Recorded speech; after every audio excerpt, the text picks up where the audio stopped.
that is a big thing, but let's jump to other big things here, Dr. Fuhrman. From your experience, your expertise, can you please share 3 to 5 of the most important steps that you personally take, including perhaps some that people may not be so familiar with, to look and feel your best now, to avoid and possibly even overcome disease and live long doing it? What would your very first step be? I've evolved over the years, and changed things and modified things a bit, So I'm going to give you things that like newer things that I'm doing recently to live longer. You know what I mean? Absolutely. And one important thing I think I'm doing, 2 important things I think I'm doing. Number one is I'm trying not to eat after dinner before bedtime. I'm trying to go to sleep on an empty stomach. Even if I'm a little hungry, I try not to eat and just have a little water. So I'm trying to finish dinner by 6 o'clock. And then if I go to bed at 10, that's to 7, 8, 9, 10. I have 4 hours of no food coming in. So I'm really sleeping on an empty stomach. So I get maximum healing done during sleep, because digestion occurring during sleep kind of takes away your body's ability to have the anti-aging phenomenon to be going on when you're in the sleep stage. So it's not always easy. Sometimes I get hungry. Sometimes I didn't have a big enough dinner. I felt like I had enough for dinner, but then at 9 or 10 o'clock, I'm starting to get hungry and I feel like having something. And sometimes I may, but usually I don't. Let I have a piece of watermelon or something light, or a half a mango or some kind of thing, or a tomato. But usually I just go to bed. Most of the time now, I'm just going to bed and not eating anything. And I'm do fine, because the minute I start to relax in bed, the little bit of hunger goes away. And, there's some still resistant belief that doesn't have that major of an impact. I've seen it out there. Would you mind just explaining a little more detail on why? What does the body need to do that is beneficial not to eat, say, after 6 p.m. and to wait until, 14-hour window or what have you before you do eat again? That's right. There's a host of different biological events that occurs. But number one, having food refluxing around in your stomach, going up your esophagus while you're lying flat in bed at night. Your body is meant to digest. Your digestive efficiency is enhanced during the daylight hours and decreases as the daylight progresses in the dark and the sun goes down. And when we're not as active, you're not burning calories, but the body is not as metabolically efficient at night. So you're less likely to burn those calories, so that those extra calories you take in towards evening are more likely to put fat on your body or prevent fat loss. You accelerate the amount, keeping your leanness when you don't eat late at night too. It helps. It's not just all about calories. It's when you eat the calories matters. But of course, we heal most effectively. Our body detoxifies when we're not digesting food. That's called the catabolic phase of the digestive cycle. The anabolic phase is while you're eating and digesting what you ate. It's when you finish digesting, the liver can devote its energies and abilities to deconjugating, which means they're removing fat-soluble compounds and making them more water-soluble. We're talking about fat-soluble toxins and other. The liver has the ability to remove certain things, so the urine can then excrete them. We could even expel them through breathing. We can expel them through our skin, through perspiration. But the point is, we're not detoxifying when the body is working on calories and putting it into the body. When we're storing glycogen and building up our nutritional reserves and digesting and bringing food into the body, you're not effectively taking and repairing things and bringing things out of the body. So when we enhance the catabolic phase, we're enhancing detoxification, healing, repair, DNA repair, and of course, longevity. And being lean and having low body fat as we age, good musculoskeletal reserve, low body fat is hard. People gain more. Their body fat goes down as they age, and I'm 68. I'm trying to watch my body fat and make sure I have the same body fat I had when I was 25 years old. And I'm trying to be just as strong as I was then and just as fit, trying to maintain. And obviously, you can't be just as fit as I got to be older. Maybe I am probably just as fit now, but I can't probably do that as I age. But I'm going to try to keep that fitness up and the body fat low. And we're saying that not eating after dinner is a major factor in keeping yourself lean like that. Right. Lean and living long and living well. And mean, lean and mean. Lean and positively mean. Yeah, I gotta be mean. So to sum it up, folks, everyone listening, it's the catabolic phase. It's the healing that takes place when you're not eating to really pare it down. And so you don't want to shove more food in there when your body's supposed to be healing, so you can live lean and positively mean, as Dr. Fuhrman noted. So, boy, that's a great one. That makes perfect sense. So what would another most important step that you personally take be to live long and live well? Well, I'd say in the last year, I've tried to work on my health a little more because I think I've spent a little bit too much time working all the time. And I'd jump out of bed when I wake up in the morning and get to work. At 5 in the morning, 6 in the morning, I'd be jumping out of bed, whether I slept 5 hours or 6 hours. I'm up, I could get to work. But now I'm realizing that that's really not the best way to live a long time. Because even though I may wake up at 5 in the morning, I can most of the time fall back to sleep for another hour. If I stay in bed enough and I relax and meditate or have a positive dream where I like a wake dream and think of something like a dream of like I'm floating on a cloud, I'm looking at beautiful scenery around the world or just thinking of good thoughts. And most days I fall back to sleep again and I'm up again. I wake up at 6 instead of waking up at 5. And I realized, well, I lied in bed for maybe 10 or 15 minutes, but it felt like 10 minutes, but I really slept I probably got 45 minutes to an hour extra sleep in. So now I'm trying to really sleep longer and stay in bed longer and not just jump out of bed first thing when I first get up. So I'm trying to extend my hours that I sleep because I think that little extra sleep that I'm working to get is helpful for longevity and overall health. So generally, I'm curious, do you try to get to bed around the same time every night? You're trying to get 8 hours or so in bed? That's correct. I usually go to bed around 10 o'clock at night. And then I'm usually up around 6, but I usually don't sleep. I'm usually like, in the past, I'd go to bed 11 o'clock and 5 or 6, I'd be up. And even now, I got up at 4:45 this morning. I took the dog out and he went to the bathroom. And then I came back in and instead of like normally like getting up and getting to work because I didn't feel really tired anymore, I said, maybe I could sleep another hour. So I went back and sleep some more. So I went back in bed and just kind of like meditated and relaxed. And I managed to get back in bed and it was 6:15 when I got out of bed. So I was actually in bed last night from 10 o'clock until 6:15. I never used to do that prior years ago. I never got that much rest in bed. Well, it's actually great to hear that you're doing that. The word seems to be 7 hours to 8 hours of sleep. That window is ideal for those of us in our 50s, 60s, beyond, especially. Everyone listening, if you're like Dr. Fuhrman, really, like me, same exact situation. I open my eyes in the morning and I want to go, go, go. And my mind's racing. I'm ready to get to it. Interesting that we have something very similar going on. I have also very recently trained myself just to stay a while longer, not let the thoughts race and beat myself up in any way, shape, or form for not getting stuff done. Just chill out and relax, realizing that's probably going to make me far more productive when I finally do get to it than not. So I think that's super important to hear. Before we leave sleep, what little tactics and steps do you take just for your best night's sleep? I'm curious. Well, I want people to have the skill where they can get themselves in such a comfortable and relaxed state that even if they're not totally sleeping, they're healing almost just like they would have been sleeping. So they can get rid of that anxiety about maybe I'm not sleeping all night long. Maybe I'm just lying here part of the night, or maybe I'm just lying, and so they can feel, okay, you're lying there. Don't waste your time there. Either learn how to meditate with a mantra, make sure your whole body is comfortably and totally relaxed in a sleeping position, or learn how to do awake dreaming where you're actually enjoying a dream even though you're not fully asleep. Create a good, healthy dream. You could have actually a real dream that's not even a good dream, but I'm always dreaming about things that you enjoy.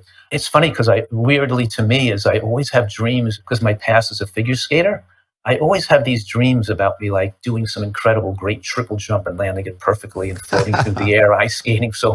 But most of my awake dreams are something like where I'm, let's say, floating over a jungle or a beautiful mountain scenery with lakes, and I'm looking at various parts of the world, and I'm on a cloud like a magic carpet, just like floating on the cloud and comfortable and having the same beautiful scenery below. And so, in other words, it's being able to be relaxed in bed, not agitated in bed.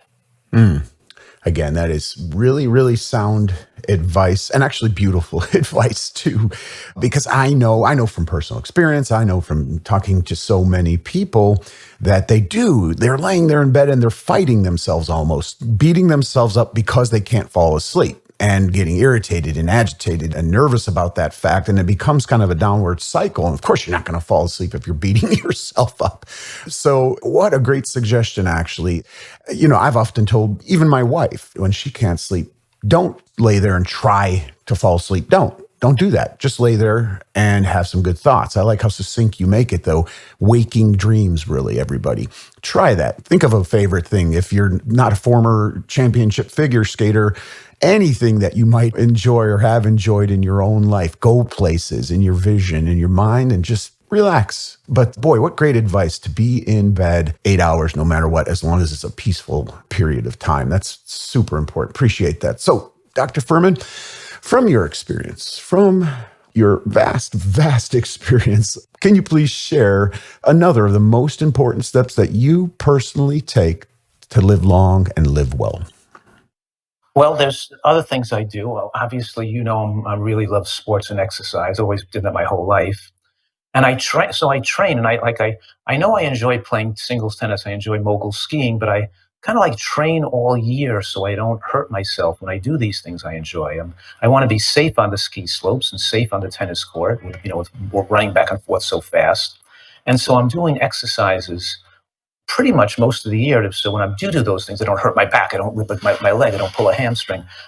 So I do a lot of different exercises. I practice side to side movements. I do up and down motions. I climb hills. I ride a bike. I swim. I go to the gym and lift weights and work my hamstrings. I stretch. I do the power plate. I kind of do something different every day. Like I keep track of what I did so I know that, for example, I ran the day before yesterday. So today I'm probably going to bike. I'm not going to run. Or I'll go and rollerblade at the beach, on the trails at the beach with my dog next to me. I did laps in the pool yesterday, so today I'm going to go and do mountain climbing up Hell Hill, up the steep hill up that mountain. Or I'm going to go to the gym, with my upper body and my back. I'm going to do my back and my core muscles and my abs. And then, in other words, I look at my week and I try to structure my exercise. So I cover a lot of different types of exercises. I'm making sure I'm staying flexible. And I'm even palpating. Because of my age, I'm also palpating my hamstrings and my calves to make sure there's not some spasm in there that I could use a massage gun or a vibrating gun on that to make sure it stays nice and flexible and soft. I'm being more aware of that. I'm not going to pull a calf or pull a hamstring. I'm not waiting till I get hurt to do myself therapy. I'm giving myself therapy all the time to keep myself flexible, stretched, and when the muscles are nice and not tight before I get to the tennis court or before I get to the ski slope. So now when I know I'm going there, I'm not going to get hurt because I'm already trained. My muscles are strong. I'm fit, and I've gotten nuts, so I don't have any tight spasms in those tissues. Mm-hmm. Let's pull that insight to a level for, let's say, a woman who's, 40s, 50s, 60 years old, and she's not an athlete. In other words, hello, a lot of folks that are listening right now. She's not an athlete, but what is the worth of making sure to vary your workout, to vary how you exercise? Well, that's right, of course, because we've got, 1,000 different muscles on the body, and each one increases your metabolism to, it's not increasing your basal metabolic rate. It's each muscle burns calories, and in doing so, it keeps its muscle to fat. It keeps itself functioning. It keeps itself healthy. It produces more delivery of nutrients to tissues, and it keeps your bones and muscles strong as we age. When people get older and they fall and break a hip, which could even kill them, they do that because they don't have good proprioception and agility going side to side. Nobody falls backwards and breaks a hip or forward on their face. They fall to the side because they haven't practiced their side motions, whether you're skipping to one side, jogging one foot over the other, moving sideways, stopping a few steps, moving back the other way, sidestepping, bending and stretching and moving. They haven't worked their body side to side. They've lost their agility, balance, and proprioception and strength, and then they fall and break a hip. So we're saying here is I'm prepping not to hurt myself playing tennis, or I'm prepping so I'm going to be safe doing moguls, and they're prepping so as they get older, they don't fall coming out of the bathroom in the middle of the night and smack their hip on the ground. And also, we want to be fully functional as we age and not feel we have to can't do things. And let's play pickleball. Let's go out and have some fun. Let's go hike in the mountains. Let's go ford the streams and go on the kayak down the rapids, and let's have fun. And so life is all about having fun. If you're not fit, you can't have fun. Right. And one of the biggest reasons that people get down and depressed as they get older is when they lose that ability to move. I mean, movement is freedom. Now, if this is already you and you're listening to this, obviously, I hope you know that there is so much you can do, including if necessary with a physical therapist, to get that motion and that movement back. But what you're trying to do is not become, in a word, frail. It's so important, Dr. Fuhrman, what you're noting on that front here is, first of all, if you're not moving much at all and you're currently a couch potato, step one is get off the couch and at least start by taking walks. Advice we hear all the time, and it's good advice. Take your first by 10 minutes, move them up to 20, move them up to an hour. But if you're already in that phase or a phase like it, it's super important not to get caught in one type of exercise and instead to vary the types of exercises you do. So your micro movements, micro exercises is what Dr. Fuhrman is talking about to some extent, working the different parts of the body. Why? Because that's how you're going to maintain, as he noted, your balance, your strength. It's funny, Dr. Fuhrman, that it's not funny at all, really, that we know the top causes of death in terms of certain diseases. But what a lot of people forget is I think it's the number 2 cause for seniors of death is falls. Yeah, it's crazy, huh? Yeah. And therefore, in an event like this, the Ultimate Healthy Aging and Longevity Summit, how could this not come up? You don't want that to happen to you. You want to be able to maintain your balance and not fall. And that requires strength. So this is just a super important area for people to focus on. It's funny, this trainer for David Rockefeller, he was like 100 years old, contacted me to come to his house to give David some advice, right? So I go to his house and they have this big banquet, kind of like serving lunch, and you're like sitting so far away from people. And they joked around. I said, but Lisa and I should have a table like this where we sit like 40 feet away from each other when we eat. That was like laughing. But then, so they said to me, what can we do to extend his life? He's already like 99 or 100 years old. And I said, well, the biggest thing is he's frail and he's overweight and frail. He's weak and he's overweight. And he's going to fall down and break a hip, because you've got all these fancy carpets and rugs on this wood floor, and he's going to trip over an edge of that rug. Take all the rugs out, off the floor. I started saying that, and they didn't listen to me, of course. I gave some of the things too. And didn't you know it, within 6 months, he had fallen down, tripped over a rug, broke his hip, and died. But at least he lived to be like 100 years old. But still, what killed him was the fall on the rug. Exactly. And there are multiple ways to avoid that. And I think, like you're saying, conditioning your body so that it's far less likely is the first and foremost step. And making your house safe too. But of course, I'm saying that people don't work side to side. Like, I'm just giving an example is because here at the retreat in San Diego, where people come to stay for a few months to stay with me and get healthy. Like, I have a person here now, she couldn't walk down the driveway and back to the room again. She could not walk. She couldn't leave the property. And I didn't even realize the first few days she was just staying in a room. I didn't realize that she couldn't walk. But I'm saying the point is that she's not just walking now, like far distances, that she got her little by little. I work on a program, and the trainers here worked on it. So she had to walk to the driveway and back every hour, not just once or twice a day, but she had to do it 10 times a day. If she only make one trip to the driveway, then go 10 times a day. But now she's walking off the premises and walking for miles. But in any case, we take them on the sand and doing side to side movement on the sand, where it's like a shuffle step or a skip step, stopping, going back the other direction. And I'm mentioning it now because it doesn't have to be on the sand, even though it's nice, better barefoot on the sand. But it's so important that people practice not just walking, but moving side to side, almost like suicides, where it's suicides when you're training for like tennis or football or baseball, when you're running and you're bending down to pick up a ball off the ground and then picking it up, running to the other side, stopping, putting it down again. It's the stopping and starting and bending over and moving back the other direction. It's moving sideways and back to the center again, and bending to the side and moving back to the center again. It's those type of movements that people don't do that are so important for their longevity and their, of course, protection as they age. Well put. Boy, I remember those suicides from baseball. Oh, did you? Oh, yeah, we did in baseball. We did it in basketball. They call them suicides for a reason, because they weren't easy, and the coach really pushed on those. Yeah, when you're moving side to side and I know, it's great. It's great exercise. Yeah. But again, you don't have to push to that extent, everyone listening. Right, of course. But the idea of moving and skipping side to side and moving back and forth. And I'm saying we did this with a lady who could not walk half a block. And now she's doing these side-to-side movements, and she's obviously, it takes time, but she's changing her life around through effort and some good conditioning and good advice. Right. And by the way, you mentioned your retreat, which I very briefly mentioned at the start of this conversation. I am quite happy doing a plug for you because it's an amazing place. I've heard amazing stories out of the Eat to Live retreat there. And just in brief, Dr. Fuhrman, I know the answer already is virtually anyone is right for that place. But if you don't mind, who could really benefit from your retreat? Maybe just share a little bit about what goes on there, because I just think it's a magnificent thing you're doing with them.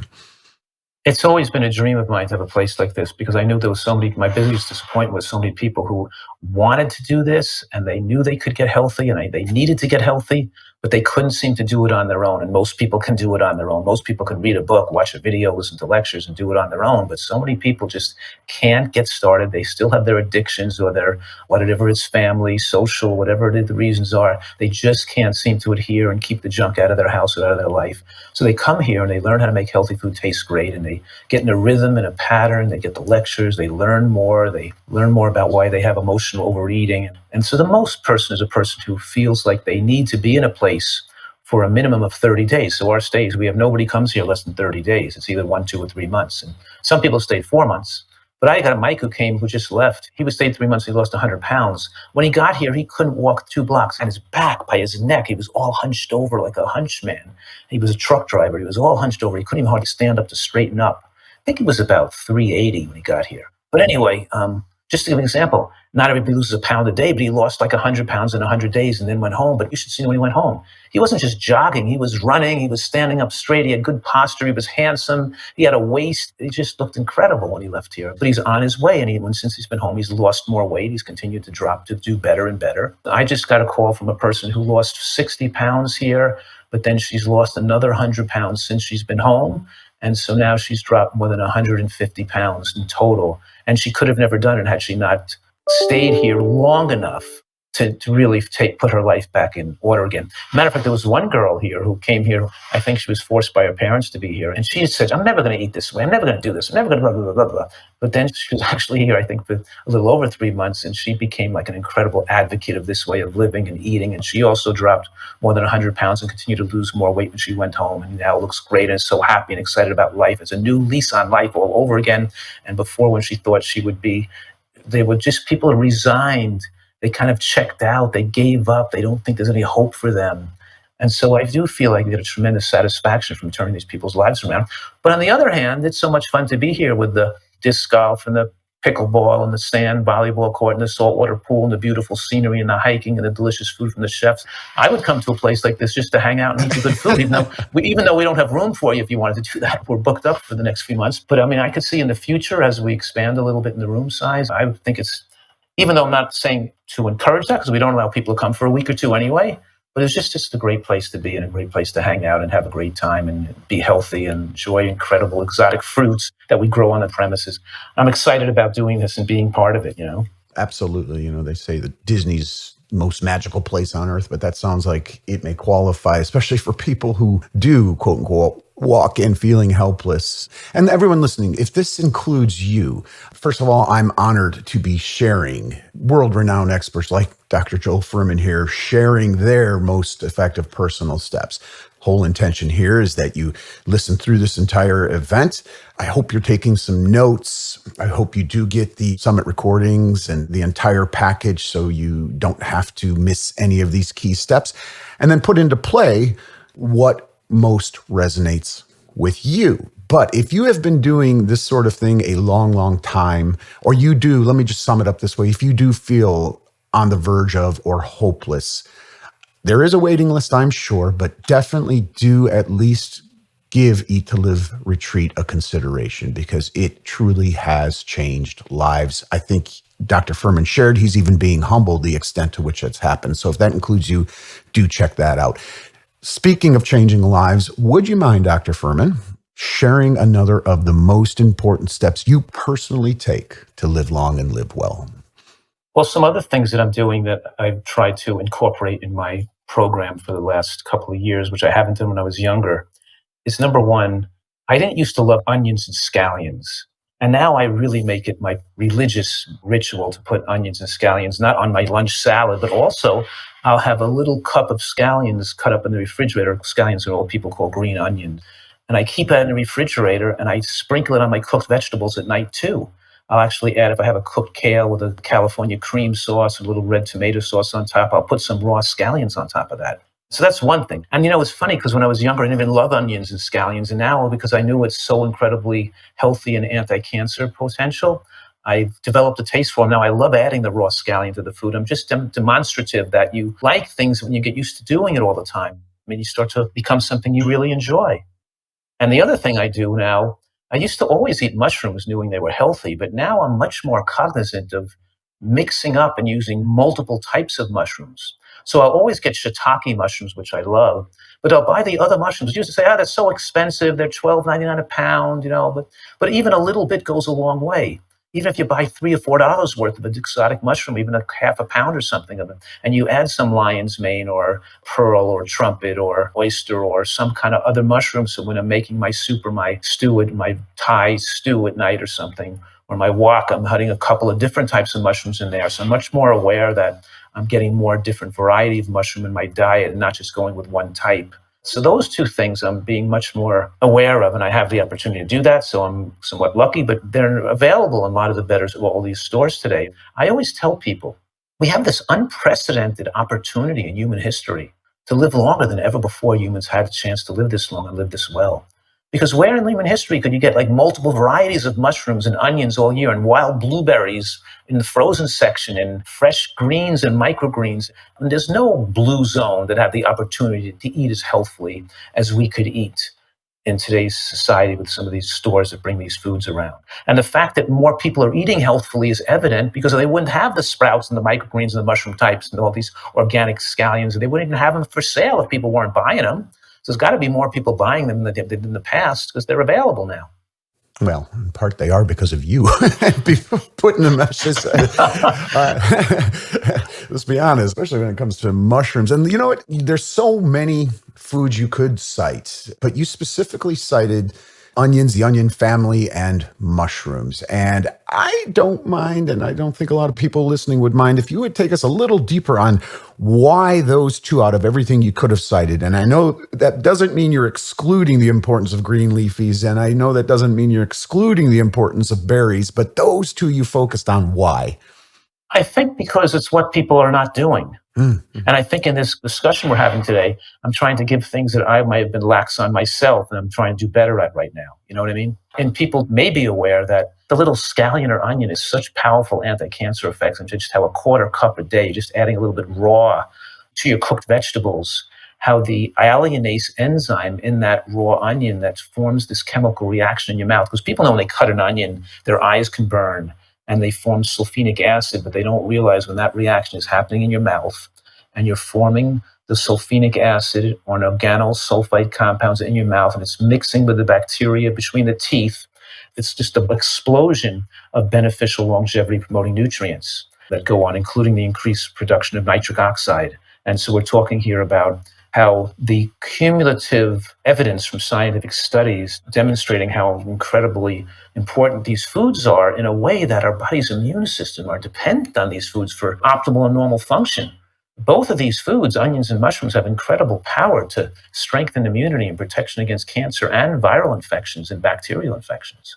It's important now than ever before to be aware of these things that people don't do, and even that I wasn't doing ideally when I was younger, that I'm paying attention to doing now. Like these mushroom types and the onion types. That's great. Obviously, a couple keys when it comes to mushrooms is cook them. Is that true in all cases? And then variety, as you definitely alluded to, is also important, right? Right. When you're cooking white button, portobello, cremini type, they should probably be cooked. And the other types could be cooked, but you can also eat some raw too. So it could be a mixture, but mostly cooked. Because cooking does destroy a couple of beneficial things, but in the white button mushrooms, it's something called a garatine, which is not that great to eat, and it gets rid of that. And we must put them in soups and stews. So if there's any loss of, like, say, nutrients into the water base you're cooking them, we're usually making them into something where you're eating the water base as well. So you're not losing the nutrients that dissolve into the water. We're not throwing out the water they were cooked in. We cooked the mushroom in the soup. We woked it with the other foods, with the moisture, and we use the remaining moisture to be mixed into the sauce that we put on the vegetables, and you're still consuming all that cooked mushroom broth, so to speak. You follow me? I do. And then regarding variety, again, so there's very powerful compounds, as Dr. Fuhrman noted, everybody in mushrooms, in some cases largely unique to mushrooms. And then they each have differences. So it is important to try to vary the mushrooms. But Dr. Fuhrman, I'm just going to have some fun here and say, listen, if you were on an island and you had only 3 mushrooms to choose, what would those 3 types of mushrooms be? Shiitake and trumpet. And lion's mane. Because the lion's mane is like chewy, like meat. It gives you really great mouthfeel. And sometimes I put it in my dehydrator and make it into like a crispy cracker, and I eat it, with some nut butter or some tomato sauce on top. Or so I soak the tomato sauce into the raw mushroom, and I just dehydrated it and made it like a hard tomato-based cracker-like or something. Mm-hmm. So it's kind of chewy.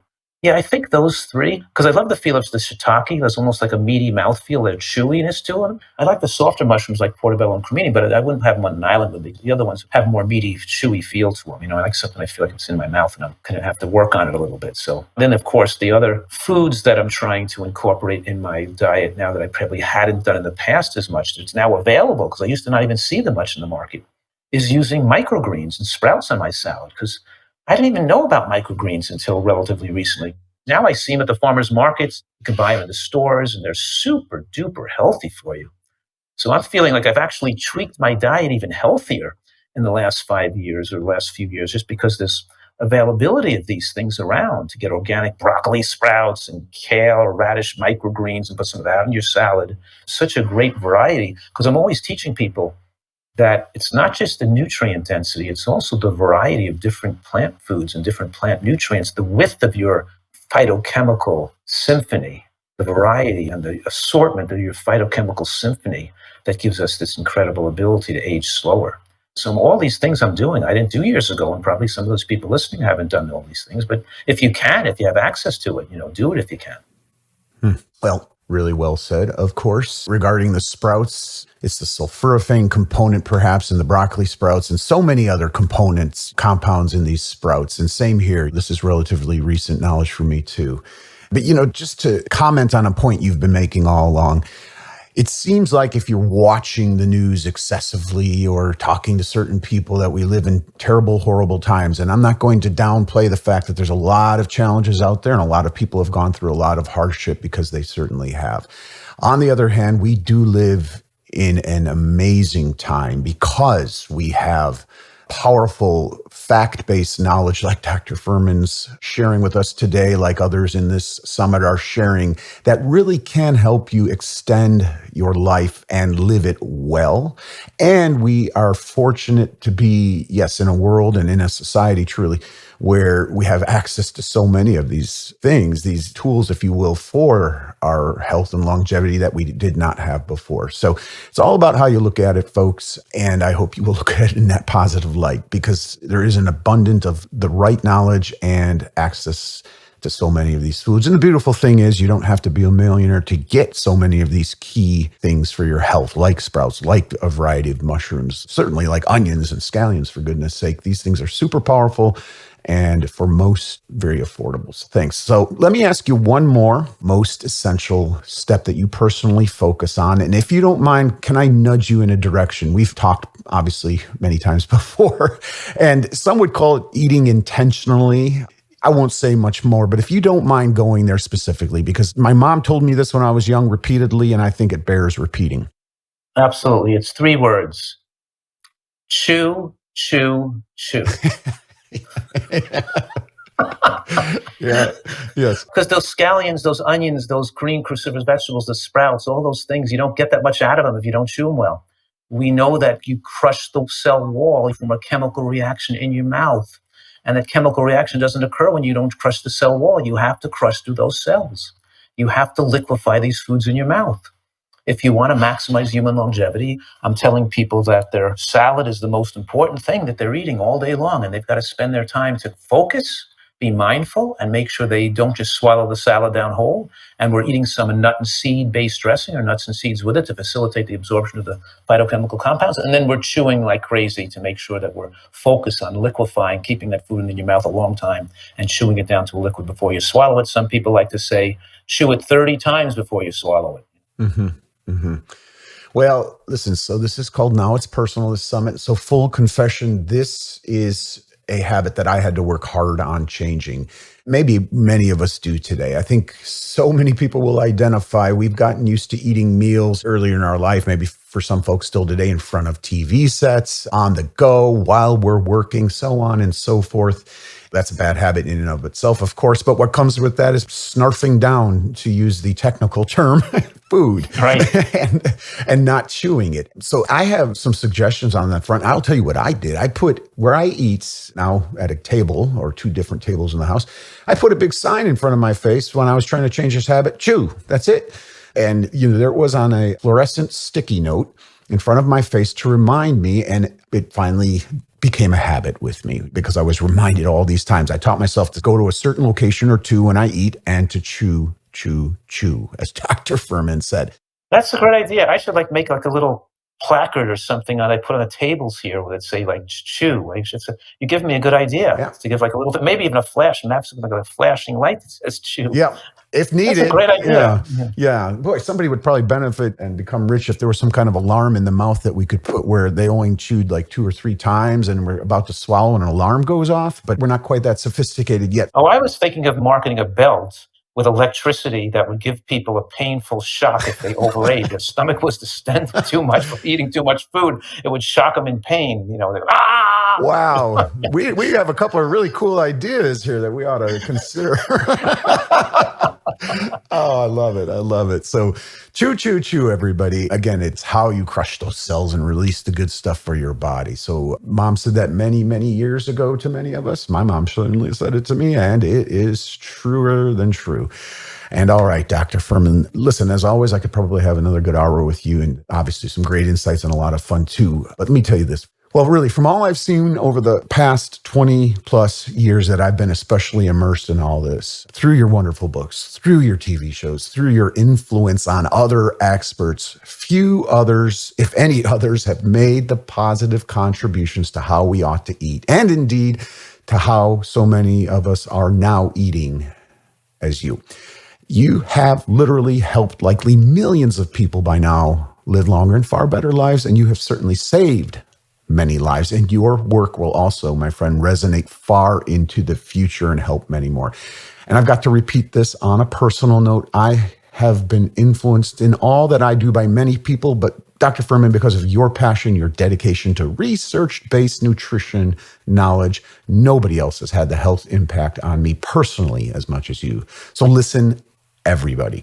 First of all, you're most certainly going to want to revisit all that Dr. Fuhrman just shared, and you really don't want to miss any of the most powerful steps of all to live long and well that you're hearing throughout this entire unique event. First of all, do consider ordering the complete recordings and transcripts of Now It's Personal today with the early bird savings you're getting on it. And one more very strong recommendation: you can't go wrong with any of Dr. Joe Fuhrman's amazing books. However, if you have not read his latest and greatest, in my view, and you want to overcome or, of course, avoid any health issue, you will be doing yourself a disservice not to read and follow it. And that book is called Eat for Life: The Breakthrough Nutrient-Rich Program for Longevity, Disease Reversal, and Sustained Weight Loss. A must-read book, truly. And Dr. Fuhrman, I just want to say again, thank you for your passion, your dedication, and right here in this event, thank you for opening your doors to share your personal, most effective steps in Now It's Personal. My pleasure. Lots of fun, Brian. Always a pleasure.